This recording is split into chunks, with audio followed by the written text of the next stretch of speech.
और एक इष्ट, यानी अब अगला इष्ट का होना अत्यंत आवश्यक है। आप इष्ट बना सकते हैं। इससे क्या होता है कि जो हम मन एकाग्र करते हैं ध्यान करने के लिए, मन को एकाग्र करने के लिए कोई लक्ष्य होना चाहिए, यानी ध्येय वस्तु होनी चाहिए कि मन को कहाँ ठहराना है। तो अच्छा ये है कि हम देवी देवताओं को इष्ट बना लें तो अच्छा, क्योंकि वो मनुष्य जाति से वो श्रेष्ठ होते हैं। जो भी देवता आपको पसंद हो उसे बना सकते हैं। या अपने मान लो देवी देवता पसंद नहीं है, हमने बहुत से साधक देखे कि वो देवी देवताओं को नहीं मानते हैं, ओम को भी बना सकते हैं, या अपना गुरु यानी जो मार्गदर्शक हो उसका फ़ोटो भी रख सकते हैं। तो इष्ट एक हो तो अच्छा है। ये न करें कि आज जैसे उदाहरण के लिए हमने भगवान शंकर को इष्ट बना लिया, कल कृष्ण को बनाया, फिर विष्णु को बनाया, ऐसा न करें। इससे मन चंचल होता है। इष्ट एक होना चाहिए। अगर मन नहीं लगता है तो इष्ट से एक और फ़ायदा होता है कि इष्ट की फ़ोटो वहाँ रख सकते हैं और टकटकी लगा करके आप उसे देखते रहें 2-4 मिनट तक, फिर आप ध्यान करें। अर्थात इष्ट का होना अति आवश्यक है।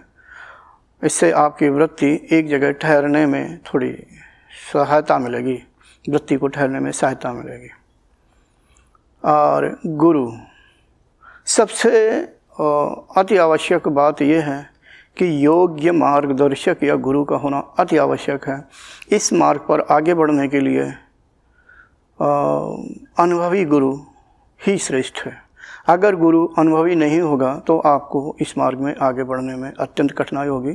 थोड़े बहुत अपनी मर्जी से आप थोड़ा आगे बढ़ जाएंगे, लेकिन आगे चल के आप ठहर जाएंगे।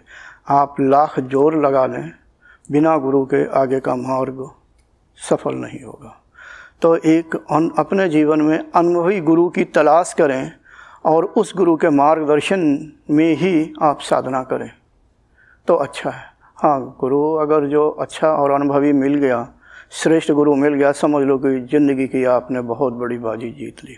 उसके मार्गदर्शन में आपकी साधना सफल होगी, यानी आध्यात्मिक विकास होगा, आंतरिक विकास होगा। हाँ, अगर वो गुरु अनुभवी नहीं है तो फिर कितना आप आगे बढ़ पाएंगे मालूम नहीं। श्रेष्ठ गुरु जो होता है तो वो साधक चाहे जितना कमज़ोर हो, कमज़ोर का मतलब सात्विक, जिसके कर्म कम हो, कम कर्मठ हो, यानी समय भी कम मिलता हो, कुछ भी हो, कम अभ्यास करता हो, तो भी जब गुरु कृपा करेगा यानी उसकी साधना आगे बढ़ जाएगी। कुल मिलाकर के अगर गुरु श्रेष्ठ है तो चाहे जितना शिष्य इस मार्ग में कमज़ोर हो, यानी कम समय निकालता हो, उसे कर्म श्रेष्ठ ना हो, पूर्व काल का थोड़ा बहुत अधर्मी भी हो तो भी चलेगा। यानी वो जब कृपा करेगा अभ्यासी को आगे बढ़ना ही होगा। कुछ गुरु तो ऐसे भी होते हैं वो प्रकृति के नियमों को भी नहीं मानते हैं। सत्य ये है कि प्रत्येक जीव को प्रकृति के नियमों का पालन करना होता है। और जैसा कि गीता में भगवान श्री कृष्ण जी अर्जुन से कहते हैं कि हे अर्जुन, अपने अपने कर्म तो सभी को भोगने ही होते हैं। किसी जगह पर कहते हैं, जो मैंने गीता पढ़ी थी, यानी जो जैसा कर्म होता है उसे मैं उसी रूप में प्राप्त होता हूँ, या कर्मानुसार उसे का जीवन आगे होता है और भविष्य में वही घटनाएं घटती हैं। ठीक है, तो कहने का मतलब कि कर्मों को भोगना ही होता है। प्रकृति अपने अनुसार काम लेती है। प्रकृति मनुष्य के कर्माशयों के अनुसार, कर्मों के अनुसार ही वैसे ही उपस्थित हो जाती है। अगर उसके कर्म अच्छे हैं तो उसका जीवन अच्छा होता है, यानी जो भी घटनाएं घटती हैं या जीवन व्यतीत होता है तो अच्छा होता है। अगर कर्म अच्छे नहीं हैं, यानी पिछले जन्मों के कर्म अच्छे नहीं, तो उससे विभिन्न प्रकार की परेशानियां आने लगती हैं। और ये भी स्पष्ट कर दूं, कर्मों के अनुसार ही गुरु की प्राप्ति होती है। जहाँ तक मैंने ऐसा अनुभव किया है कि अगर साधक के कर्म पूर्व काल के श्रेष्ठ हैं तो श्रेष्ठ गुरु की प्राप्ति हो जाती है।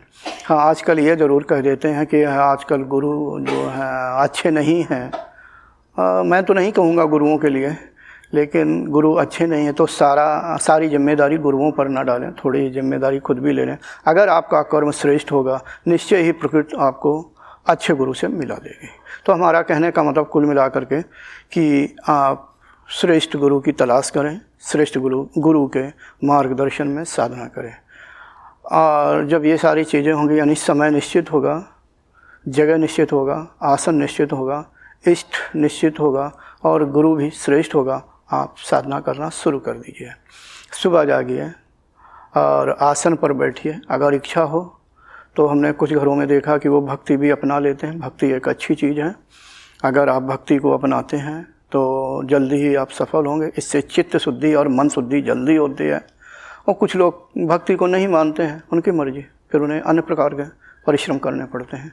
तो ईश्वर की या गुरु की फ़ोटो, देवता की या गुरु की फ़ोटो, जो भी आपका इष्ट हो उसकी फ़ोटो लगा लें। Thanks for watching. Remember to like, comment and subscribe.